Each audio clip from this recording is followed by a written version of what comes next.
Fighter परिचय देवे Mohan Sahu advocate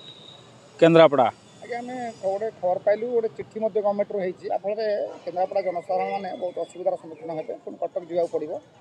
विभिन्न प्रकार फाइल करने कौन कहे आमर जो राजस्व विभाग कमिशनर बहु प्रचेष्टार केन्द्रापड़ा होता पूर्वतन जनप्रिय सरकार एठी स्थापित करथिले एवं मझिरे से कमिशनर को पठाई आडिशनाल कमिशनर को पठाई एठी केस शुणाणी होउथला जो जाफल कि ओडिशा रे राजस्व कमिशनर विभाग रे हजार हजार लक्षाधिक केस पेंडिंग रही जहाँ डिस्पोजाल हो नहीं एपर्यंत सुधा। तेणु लोकमानंकर सुविधा मुताबक प्रत्येक जिले में गोटे गोटे आडिशनाल कमिशनर करा जाई केस को डिस्पोजाल करा जाउथिला। किंतु दुर्भाग्यर कथा आज गोटे चिट्ठी पहुँचला जे एठी आउ फाइलिंग हब नाही मकदमा आउ केन्द्रापड़ा आडिशनाल कमिशनर रे फाइलिंग हब नाही ताहा कटक रे हब। तेणु एडे बड़ दुखर कथा जनसाधारण हैरान हवा संगे संगे आमर जो वकिल भाई माने केस परिचालना करुछंती सेमान मध्य नाही नथिबा असुविधार सम्मुखीन हेबे कहीं जो पक्ष मानकर केस नहीं छंती वकिल भाई माने सेमाने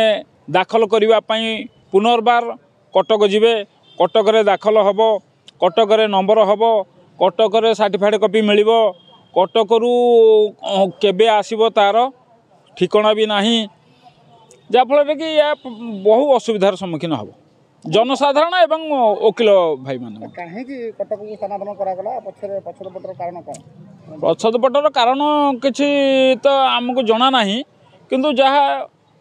मु भावुची यदि बीजेडी सरकार करथिला ये बीजेपी सरकार ताको उठेई नवा पे मसुदा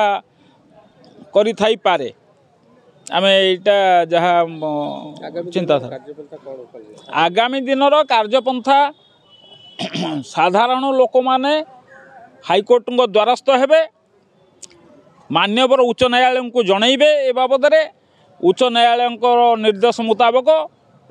आम चाहूँ केन्द्रापड़ा जुडिशियल कॉरिडोर भितरे हो कमिशनर कोर्ट जोटा कि 5 किलोमीटर दूर रे साधारण लोकों को वकिल मान को समस्त को केस तदबिर करने को असुविधा हो बहु असुविधा होती करा आउ आमे निश्चित भाव हाईकोर्ट रे लोक माने